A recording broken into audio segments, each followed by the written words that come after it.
Good morning, maayong buntag mga igsuon diha sa Ginoo. So, magpaambit ko karon sa pulong sa Ginoo, medyo wala na himo gahapon no ang atong mga obligasyon nga gihimo sa pagpaambit sa pulong sa Ginoo matag Miyerkules, so karon mga igsuon Huwebes.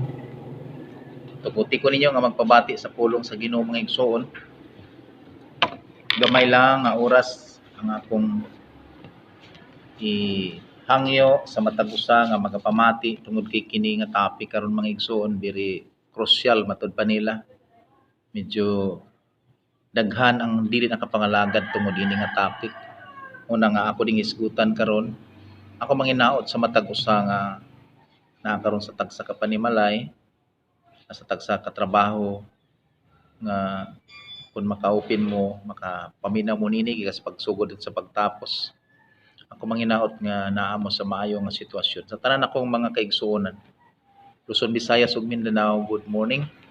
Si Brother Mark, good morning. Ako manginaot nga magapamati kanini gikas pagsugod dito sa pagtapos tungod kay kini nga topic karon. Uni hinungdan nga ang kadaghanan dili nangalagad sa Ginoo. Tungod kay kini wala masabti. Ako manginaot karon nga kun na may magatan-aw ato kini siyang paminaw ngadto sa paghuman. Ako ning paningkamutan nga mahuman lang ni siya og mga 30 minutes. Pandili kayo mo malangan, dili kayo mo kapuyan. So ang key-verse nga akong pagabasahon karon ini sa suwat ni Lucas sa 18 magsugod kutob sa 30. Akong pagabasahon pwede ko ninyong abyan sa inyong mga Bible. Ang Bible nga atong gigamit mao kining version sa Maayong Balita, Cebuano version. So mato pa niya dinhi sa 18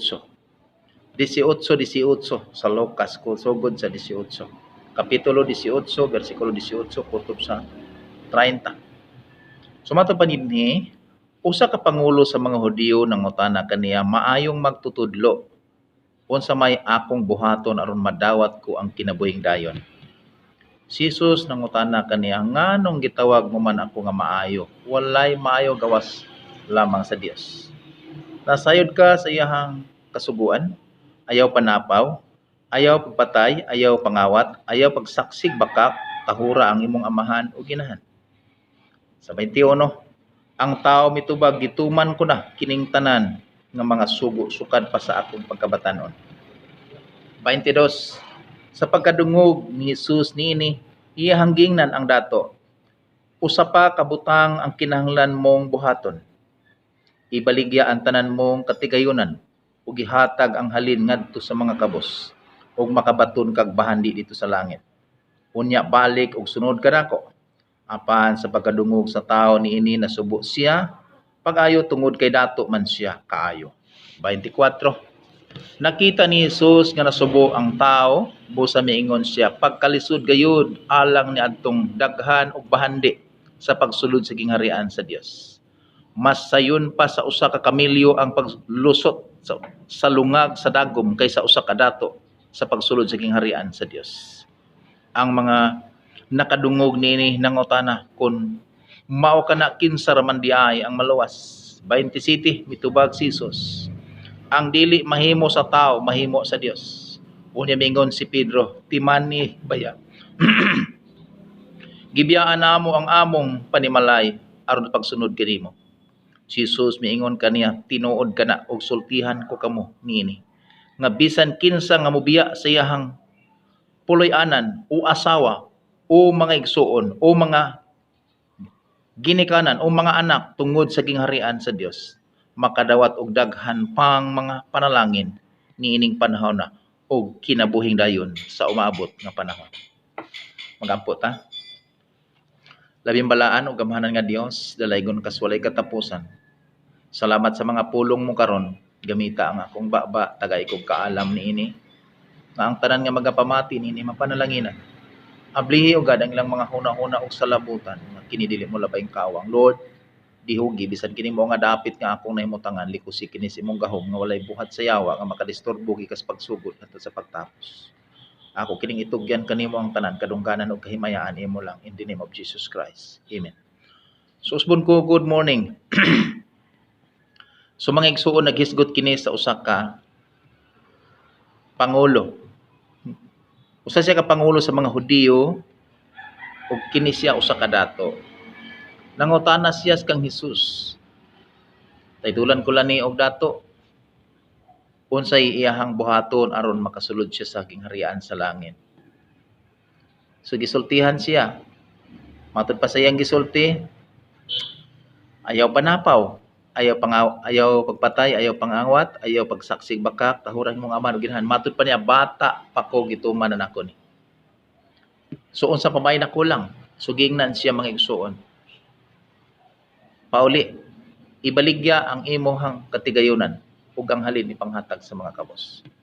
So nilakaw siya mga igsuon nga masulubon. Sama sa kadaghanan karon nakadungog sa pulong sa Ginoo. Dili mga lagad tungod kay ang ilahang katigayunan dili pwedeng ibaligya. Mga igsuon, kini nga topic kadaghanan wala makasabot. Mga igsuon, dunay gisulat si Haring Salomon dinha sa Ecclesiastes 5 versikulo 15. Akong unahon pagsulti, pagbasa ang iyang gisulat. Matud pa niya, mubiya kita nining kalibutan nga walay dala sa mga sa atong pagkahimugso. Wala kitay madala. Wala gayud kitay madala sa tanantang hinaguan. Gisulti ni Haring Salomon, pinakadato siya. Sa tibuok kalibutan, walay makasama niya kadato. Apan siya nagapamulong, mubiya kita nining kinabuhi nga walay dala. Sama sa atong pagkahimugso, wala kitay madala. Wala gayud kitay madala sa tanantang hinaguan. So walay dala sa pag-abot sa kalibutan. Si Job nagsulti mga igsuon dinha sa 1. Ako ning pasultihon ang uban diri ng mga propeta para atong masabtan tungod kay kini nga topic kadaghanan wala makasabot. Mato ba niya diri sa 1:21 sa Job, niingon siya na tao ako nga hubo ug mamatay usab ako nga hubo. Ang Ginoo mo maghatag ug siya usab ang magbawi. Dalaygon ang ngalan sa Ginoo. Dato siya pero ingon siya na tao ako nga hubo, mamatay usab ako nga hubo. Siya ang naghatag, siya usab ang magbawi. Si San Pablo nagsulti sad mga igsuon dinha sa suwat niya kang Timoteo. 1 Timoteo 6 versikulo 7. Gusto lang ko nga masabtan kini mga igsuon. Matud pa niya, unsa bay atong dala pagkatao nato dinhi sa kalibutan? Wala. Ug unsa may atong madala inig kamatay nato? Wala usab. Usa angay kitang makontinto kun makakaon ug makabisti. Wala tay dala nga niabot sa kalibutan, mamatay usab ta nga walay dala. Mga igsuon si Isaias nagsulti. Suwat ni Isaias pulong sa Ginoo diha sa 66 versikulo 2. Matud pa niya, ako'y nagbuhat sa tanang butang, busa ako akining tanan. Nag-ingon ang Ginoo. Siya'y nagbuhat sa tanang butang, busa yaha ang tanan. Matud pa niya, apan ang akong gikahimutan, mao ang taong mapainubsanon, mahinulsulon ug madlokon kanako. Si San Pablo nagsulti, wala kitay dala. Si Salomon nagsulti, wala kitay dala, ikamatay walay dala. Si Job mao gihapon nagsulti, ang Ginoo mang mohatag, siya usab ang mobawi. Mga igsuon, unsa mang mga butanga ang ipabaligya sa Ginoo diha sa tao nga gustong moalagad sa Ginoo. Matud pa sa Ginoo, ibaligya ang tanan nimong katigayunan. Kung ikaw karon daghan man og katigayunan, magatan-aw niini, ako manghinaot nga imo ning masabtan. Kanang mga bahandi nga naa nimo karon dili na imo, ayaw nagibaligya. Kung daghan kag kwarta sa bangko nga naa karon pahuwam ra na sa Ginoo sa imo, dili na imo. Kung naa kay napundar nga yuta karon balay nagkalain-lain nga mga property nga naa nimo karon, dili na imo, iya sa Ginoo, musugot kag sa dili, sama ni Job, gibawi sa Ginoo tungod kay dili iyaha. So unsa may mga nahuptan nimo karon, niabot kas kalibutan nga walay dala igsoon. Mahimo man nga gipyalan karon og daghan nga mga property. Apan dili ka na imo, gipyalan ka lang sa Ginoo. Ayaw na og gibaligya kay dili na imo, ang iyang ipabaligya kanang imo. Ako manghinaot nga sa tanan nga magatan-aw nini makasabot ug makapaminaw. Dunay ipabaligya ang Ginoo nga kanang imuhang katigayunan. Sumo na mga igsoon na tao ta nining kalibutan na nga walay dala ug mamatay usab kita nga walay dala tungod kay mauna ang realidad nato. Apan kanang butang nimo karon nga nahimong dili ka nakapangalagad sa Ginoo, kanang butang nga mga material nga mga butang nga naa sa imo karon dili na imuha. Gipiyal lang kana sa Ginoo diha nimo. Dili na nimo angay ibaligya tungod kay dili na imo ang imong ibaligya kanang imo. Ngano man tungod kay dunay dili iya sa Ginoo nga naa sa imo karon. Ang pangutana, gusto ka bang masayod kung unsay dili iya sa Ginoo nga naa nimo karon? Karon masayra nimo og unsang mga butanga ang ipabaligya sa Ginoo diha kanimo. Dili ang mga property nimo nga naa sa imong karon mo imong ibaligya kay gipiyal na sa Ginoo. Pwede nang kuhaon niya matag karon og kunya hastang imong kinabuhi pwede niyang kuhaon. Sama nang ko. Wala ko'y dala nga nahimugso sa kalibutan mo pauli ko nga walay dala. Kun do na may mga butang nga gipiyal sa Ginoo sa ato karon. Iya ra nang gipiyal pwede niyang kuhaon anytime matud pa sa suwat sa Job sa atong gibasa. So mga igsoon unsa may dapat atong ibaligya? Kanang imo, kapwedeng madala nimo ikamatay nimo. Kanang imong garbo, ibaligya na. Kanang imong pagkatapulan, ibaligya na. Kanang imong pagkataas sa garbo, igsoon, ibaligya na. Kanang imong pagkaluuran, kanang imong pagkayaw-yawan, kanang imong pagkasaputon. Kanang imong bisyo, pagkapalahubog nimo, dapat nimo nang ibaligya. Kanang pagkasugarol nimo, pagkababairo, dapat nang ibaligya. Pagka-adik sa sigarilyo, adik sa ilimnon, tanan nga mga butang nga naa nimo dili na iya sa Ginoo. Kana mo'y dapat natong ibaligya, dapat ang masayod mga igsuon. Kung doon na kay mga butang karon, gipagamit na sa Ginoo sa imo para mo alagad kaniya. Apan usahay, doon na mga magtutudlo nga mo gamit nini nga mo ilang gamiton. Para ibaligya nimo ang imong mga katigayunan, ang uban dili na nakapangalagad sa Ginoo. Ako moingon diha kanimo karon igsuon. Kung makadungog ka niining mensahe, ibaligya ang mga butang nga imo, ayaw ibaligya ang dili imuha. Ang imuha mo ibaligya. So ang butang nga naa nimo karon mao na ang bati nimo nga batasan mo na ibaligya. Ang mga butang nga gipiyal diha sa Ginoo mao na imuha nga karon nga gihuptan dili na dapat nimong ibaligya kay dili na imuha. Imo nang hinaguan apan gihatag na sa Ginoo diha kanimo. So mo na mga igsuon, ang pulong sa Ginoo nagpahinumdum karon kanato matud pa sa suwat si Isaias 66 verse 2. Ako'y nagbuhat sa tanang butang, busa ako akining tanan, nag-ingon ang Ginoo. Siya'y nagbuhat sa tanang butang, makita man o dili makita gikan sa Ginoo. Dili na nimo dapat ibaligya kanang mga butang nga naa nimo karon. Gamita na para pagpangalagad sa Ginoo. Kung ikaw wala pa nakapangalagad sa Ginoo tungod kay nahadlo ka subang mga preacher, nga ibabaligya ang imong mga material nga mga butang. Karon ako moingon diha kanimo, kung makadungog ka karon, pangalagad sa Ginoo, gamita na ang mga gipagamit sa Ginoo diha nimo. Kung naman kay napundar nga mga butang gamita sa pag-alagad sa Ginoo, ug unsa may imong ibaligya? Kanang batasan nimo sa pagkatapulan. Kanang batasan nimo sa dili pagkamaayong maminaw, dili matinuhuon, dili mahinulsulon, dili mapasalamaton. Dapat na natong ibaligya tungod kay dili na ato. Tungod kay dili na iya sa Ginoo, ato na. Maunay atong madala ining kamatay nato. Nisulti si San Pablo nga wala tay madala, naa tay madala. Unsay atong madala? Mao na gingon sa pinadayag 14:13. Bulahan ang mamatay di siyang pag-alagad sa Ginoo. Kaya ang bunga siyang pag-alagad maguban kaniya. Ang bunga siyang pag-alagad mo lay mo kuyog nimo.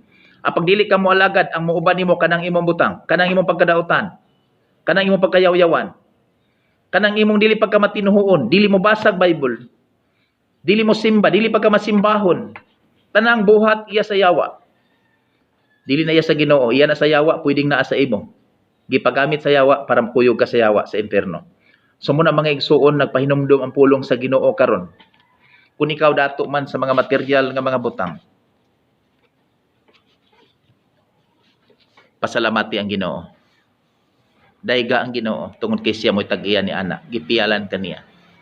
Dili tanan nakahupot ni ana. Tungod kay ang Bible nagapamulong. Matag tao nangandoy sa ingon ni ana nga sitwasyon, apan dili tanan nakaangkon. Nganuman, doon na siya gingon din sa suwat ni Salomon sa Ecclesiastes 9 versikulo 11. Ado na pagayod ako'y laing butang nga nasayran, ang kusog mudagan dili kanunay mo'y mudaog sa lumba. Og ang mga isog dili kanunay mao'y mudaog sa gubat. Ang mga malamon dili kanunay mo'y makitag kabuhian. Og ang mga hait og salabutan dili kanunay mao'y madato. Ang mga may katakos dili kanunay mo'y mapasidunggan. Ang tanan magagad gayud sa panahon og kahigayunan. Opportunity lang.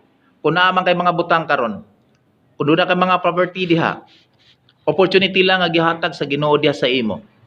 Dili na hantod sa hantod diha nimo. Bisan pa og piso wala kay madala tungod kay dili na imo. Iyan na sa Ginoo, ayaw na og ibaligya. Kung dili gamito nimo na para makaalagad ka sa Ginoo. Ang dapat natong ibaligya kanang batasan nga dili mo tuo o Ginoo. Kanang batasan nga dili iya sa Ginoo mo dapat ibaligya. Kay kanang mga butang nga naa nato iya na sa Ginoo. So mga igsuon, sa tanan akong mga kaigsuonan nga naglisod karon unsaon pag-alagad ang Ginoo. Simple lang. Dunay duha ka klase karon nga nag-alagad og Ginoo. Nag-alagad sila nga wala magsubay sa Bible. Ug dunay nag-alagad nga nagsubay sa Bible. Good morning, Bishop Robert Thomas. Thank you for watching. So, mga igsuon, simple lang ang pag-alagad sa Ginoo. Unsay atong buhaton? Surrender ang imong kinabuhi sa Ginoo. Hinulsulan ang tanang sala. Biyaan ang tanang sala. Acts 2:38. Maghinulsol, repent, ug magpabaptize in the name of Jesus Christ. Maulang ang paagi sa pagbiya sa sala, maulang ang paagi sa paghinulsol. Dunay nagpabutismo karon walay hinulsol, dili magsilbi. Nganuman, ang bautismo na garantiya siya sa kaluwasan sa tao nga naghinulsol. Unay gingon sa Marcos 16:16, ang motuo ug magpabautismo maluwas apan di motuo silutan. Dili pwede nga mga tao magpabautismo nga dili mo biya sa daotang pagkinabuhi. Walay kapuslanan ang pag-alagad. Dunay siya gingon si Santiago diha sa 2:14. Kung dunay mo ingon nga siya dunay pagtuo nya walay mayong buhat makaluwas bang iyang pagtuo, matuod pa diya dili kayo. Matuod pa diya sa city. Ingon niya yung pagtuo patay kung walay binuhatan. So unsay buhaton? Kanang tanang bati surrender, ibaligya na siya kay ang halin ni anak mao ang pagkamatarong. Mao na siya ang pagbaligya, mao ang paghinulsol. So ang resulta ni anak may halin ka na. Sa dihang maghinulsol ka, magpabutismo sa pangalan ni Kristo alang sa kapaseso, luhan sa sala. Buhat 2:38. Matumya, madawat nimo ang gasa. Ang gasa nga imong madawat mao ang Espiritu Santo. Mao na iyahang halin, mga igsoon. At mabasa din sa Galatia 5:22. Makita nimo ang halin, igsoon. Sa mga butang nga imong gibaligya nga mao paghinulsol. Matupad niya sa 5:22 sa Galatia. Ang Espiritu naghatag sa gugma. Kalipay, kalinaw, pailob, kaayo, pagka maminatudon, pagka mapaubsanon o pagka mapinugnanon sa kaugalingon. Kining mga butanga wala may supak sa bisan unsang balaod. Bisag balaod pa sa imong trabahoan, dili ni may supak. Kung ang Espiritu sa Ginoo imong madawat, mao ni siya ang halin. Mao ni siya dapat nimong ipanghatag nga halin igsuon kung mabaligya ang imong katigayunan. Ang katigayunan nga imong ibaligya mao ang bati nimong batasan. Ang halin nga imong madawat mao ni ang Espiritu naghatag sa gugma, kalipay, kalinaw, pailob, kaluoy, kaayo, pagka maminatudon, pagka mapaubsanon o pagka mapinugnanon sa kaugalingon. Kining mga butanga wala may supak sa bisan unsang balaod. Bisan pagbalaod sa pispan, bisan pagbalaod sa panagat, dili ni may supak nga maong Espiritu. Kini maoy halin nga dapat nimong ipanghatag. Igsuon, simple lang ang pag-alagad sa Ginoo. Iyahang ipabaligya ang tanan nimong katigayunan. Kanang nas imo karon nga bati nga batasan maghinulsol mao na ang pagbaligya. Ug magpabutismo sa pangalan ni Kristo alang sa kapasaylohan sa mga sala.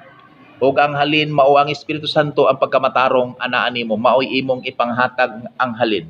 Dili ang kanang imong katigayunan karon nga napundar nga gipiyal sa Ginoo, gipagamit na sa Ginoo sa imo. Dili na mo kuyog nimo inig kamatay tungod kay dili na imuha. Ang mukuyog nimo og kamatay kanang imo. Kung dili na nimo ibaligya ang bati nimong batasan, mukuyog na inig kamatay nimo. Hantod sa lubnganan mukuyog ang bati nimong batasan ug maghatud ngadto sa impierno. Mo na iyang gingon sa Juan 5:28 ngadto sa 29, ayaw mo kahibulong kay moabot ang panahon nga ang mga patay nga nasa lubnganan makadungog sa akong tingog. Kadtong maayog binuhatan banhaon ngadto sa kinabuhing dayon. Kadtong dautan og binuhatan banhaon apan silutan. Nganuman ang dautan nga binuhatan mokuyog kanimo tungod kay dili na iya sa Ginoo, maunay dapat natong ibaligya. So mga igsuon, alang sa tanan nga nagatan-aw ug sa mutan-aw pa ako manghinaot nga ang pulong sa Ginoo karon nga nagtitle sa usa ka dato nga lisod paglusot sa lungag sa dagom. Mga igsuon, kung ato lang masabtan, masayon ang dato pag adto sa langit kung nasabtan lang ang gusto sa Ginoo. Ang gusto sa Ginoo ang imo mo ibaligya, gipialan ka sa Ginoo og mga kabutangan para makaalagad ka sa Ginoo. Pero usahay ang mga butang gihimo nimo sa tubangan mo'y nag-ali nimo nga dili ka makakita sa Ginoo. Igsuon, kung daghan ka kabutangan, kung daghan kag kwarta karon minilyo nibutang sa imong likod para magtulak nimo padulong sa Ginoo. Apan kung imo nang ibutang sa imong atubangan, dili nimo makita ang Ginoo. So muna mga igsuon, ako manghinaot sa tanan nga motan-aw ug magatan-aw pa nini. Nga kini atong masabtan nga ang Ginoo gusto nga naay ibaligya nga atong mga butang. Ang atong mga butang nga ipabaligya niya mao nang mga igsuon kanang bati nato nga batasan nga dili matinuhoon, dili may nampuon, dili mahinulsulon, dili mapainubsanon. Dili na iya sa Ginoo kanang pagkapalahubog, dili na iya sa Ginoo kanang pagkasugarol, dili na iya sa Ginoo pagkababaero, dili na iya sa Ginoo. Imo na kunana nimo karon kanang pagkaadik nimo, imo na dili na iya sa Ginoo, kana mo'y ibaligya. Kanang dili matinuhoon sa pulong sa Ginoo, dili na iya sa Ginoo, imo na mao na ibaligya. So usbon ko ako manghinaot sa tanan nga nagatan-aw nga kini masabtan tungod kay kadaghanan karon wala mangalagad tungod kay maoy giapas pod sa uban nga ang katigayunan nga mga material nga mga butang ibaligya o gihatag sa mga leader. Ako mag-ingon nimo, ari diri aron ka makasabot. Sayon ra ni pangitaon, kini nga pag-alagad dili pangwarta, kun dili para panlangit. Apan masakitan ka nganuman isulti ang tinuod. Tungod kay ang tinuod nga moadtog langit, moagwanta sa sakit, kay ang moadtog langit kinahanglan badlongon. Pag dili ka magpabadlong, dili ka moadtog langit, dili nimo na ibaligya ang imong garbo, dili na magsilbi. So muna nga sa tanan nga nagatan-aw, salamat ug ako manghinaot nga kining maong pulong sa Ginoo karon na ay nasabtan sa pila lang ka minuto nga akong gipaambit sa tanan nga nagatan-aw ug sa tanan pa nga motan-aw nining maong live karon Bible study nga akong gipakita. Nga kini makahatag unta nato og gamay sumbanan nga kung kita adunay mga tanga tong gamiton para makapalagad sa Ginoo. Kung medyo di kagitswata atong mito para kaabot sa simahan, para makadungog tas pulong sa Ginoo, kay ang pulong sa Ginoo mao'y pagkaon sa atong mga kalag. So usbon ko sa tanan nga nagatan-aw, Luzon, Visayas ug Mindanao, tibuok kalibutan, ako magaingon kaninyo, ang Ginoo magapanalangin sa tanan nga magatan-aw nga kini masabtan. So sa akong mga kaigsunan, Brother Mark Anthony Pibida, good morning.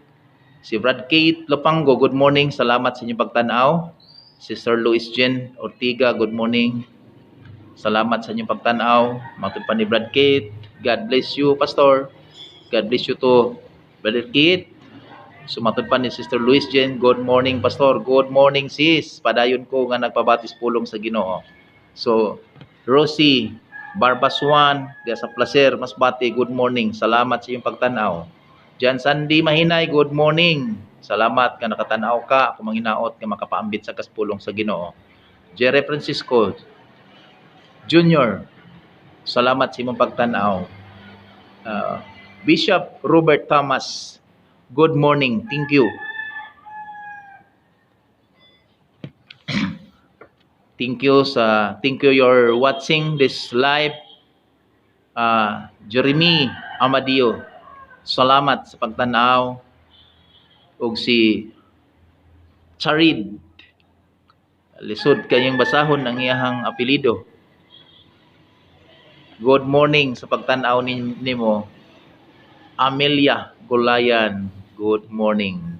Og sa tanan pa nga motanaw nga mga kaigsuonan, mga kaamiguhan ako, nga mga dato ug kabos. Ako manghinaot nga ang pulong sa Ginoo tagaan ninyo og gamay nga panahon nga magapamati mo tungod kay nga akong gisulti scripted na sa Bible ug ako manghinaot nga kini makahatag kanato og gamay nga kanang aggressiveness para mamati tas pulong sa Ginoo. So before na ko ni isira uban ko ninyo sa pag-ampo. Salamat Lord God sa imong pagkamaayo, salamat sa mga pulong mo, gigamit nimo akong baba, akong una-unang salabutan. Sa tanan nga nagatanaw ugad ako naghangyo nga imo silang panalanginan. Ayaw itugot Lord God nga ang mga pulong mo mulabay kining kawang diha sa matag usa. O kini Lord God magamit silang pagkinabuhi sa matag adlaw. Do na may uban karon Lord God nga naglisod sa pagpangalagad tungod sa maong pulong nga wala masabtan. Pasabta sila Lord God. Og salamat nga ikaw magapanalangin sa tanang buhat silang mga kamot. Panalangin ugad sa ilang mga pisikal sa tagsa ka pamilya sa nagatan-aw ug sa mutan-aw pa Lord God. Ug salamat Lord Jesus sa ako ang kinabuhi nga imong gigamit bisan nimo nga dapit. Angayan ka na akong pasalamatan, ang kadungganan o kahimayaan imo lamang Lord in the name of Jesus Christ. Amen. Usbon ko, good morning. Ako mong inviteon sa pag-subscribe sa atong YouTube channel, Pastor GR Suwan. God bless you to all. Bye-bye.